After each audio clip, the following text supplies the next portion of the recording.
श्री भक्तमाल में भक्ति तथा ज्ञान के प्रकाशक आचार्य श्री लोमश जी, ये चिरंजीवी महर्षि हैं। शीर पर बहुत से रोम होने के कारण इनको लोमश कहते हैं। दीपार्ध व्यतीत होने पर जब ब्रह्मा की आयु समाप्त होती है तो इनका एक रोम गिरता है। यद्यपि ब्रह्मा जी की आयु बहुत बड़ी है, इनका एक कल्प अर्थात 1000 चतुर्युगी का दिन होता है और इतनी ही बड़ी रात्रि भी होती है। इस प्रकार 30 दिन का महीना और 12 महीनों के साल के हिसाब से ब्रह्मा जी के 100 बरस की आयु है। लेकिन श्री लोमश जी की दृष्टि में मानो रोज रोज ब्रह्मा जी मरते ही रहते हैं।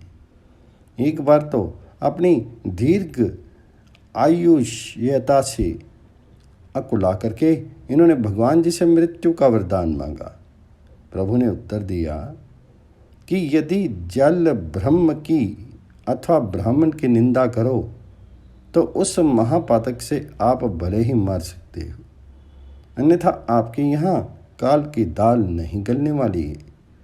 क्योंकि अच्छा आश्रम में जाकर मैं वैसा ही करूँगा। मार्ग में इन्होंने थोड़ा सा जल देखा जो कि शुक्र के लौटने से अत्यंत गंदला हो गया था। वहीं पर इन्होंने देखा कि एक स्त्री जिसकी गोद में 2 बालक थे, पहले एक बालक को दुग्ध पान करा करके फिर अपना दुग्ध धो करके तब दूसरे बच्चे को दुग्ध पिला रही थी। श्री लोमश जी ने इसका कारण पूछा तो उसने कहा कि ये एक पुत्र तो ब्राह्मण के तेज से है और दूसरा नीच जाति के पति से जन्मा है, अतः मैंने ब्राह्मण उद्भव बालक को धोई स्तन का दूध पिलाया है। श्री लोमश जी का नियम था कि वह नित्य ब्राह्मण का चरणोदक लेते थे। आज उन्होंने अभी नहीं लिया था। दूसरा जल और दूसरा ब्राह्मण मिला नहीं, अतः उन्होंने उसी जल से ब्रह्म तेज से उत्पन्न उसी बालक का चरणामृत ले लिया।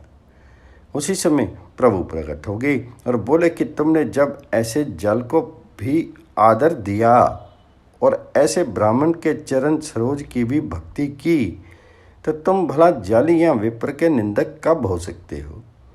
मैं तुमसे अति प्रसन्न हूँ और आशीर्वाद देता हूँ कि विप्र प्रसाद से तुम चिरंजीव ही बने रहोगे। तभी तो कहा गया है कि हरि तोषण व्रत द्विज सेविकाई, पुण्य एक जग महु नहीं दूजा, मन क्रम विप्र पद पूजा।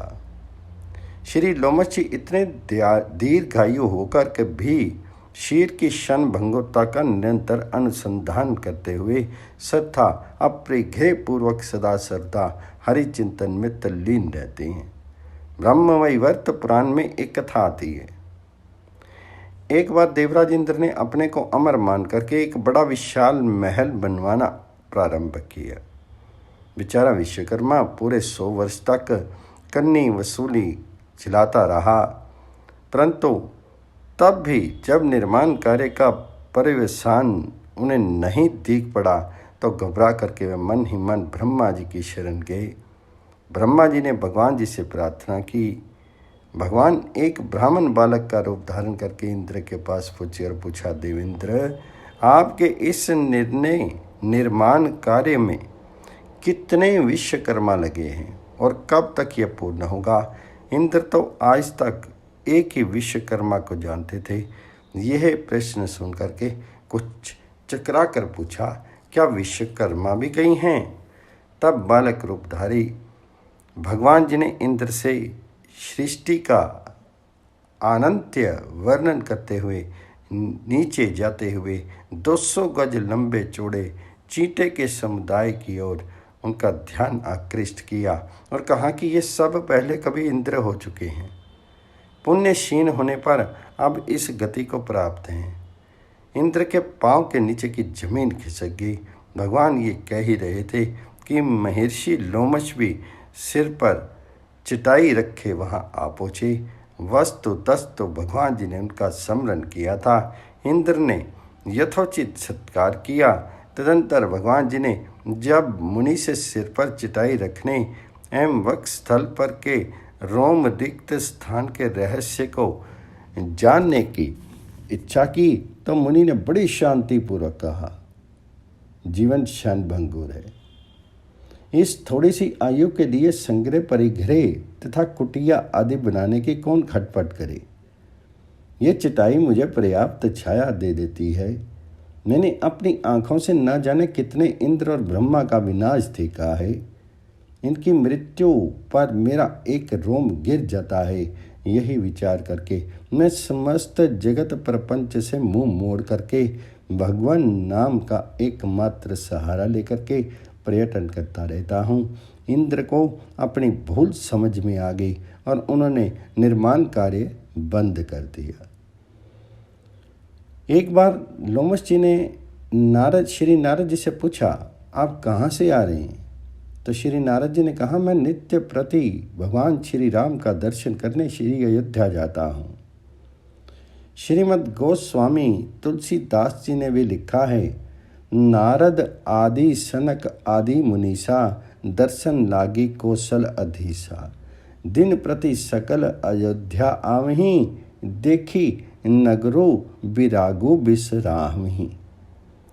श्री लोमस जी काश विशुंडी की तरह श्री नारद जी को भी ब्रह्म ज्ञान का उपदेश करने लगे। श्री नारद जी को ये उपदेश नहीं रुचा।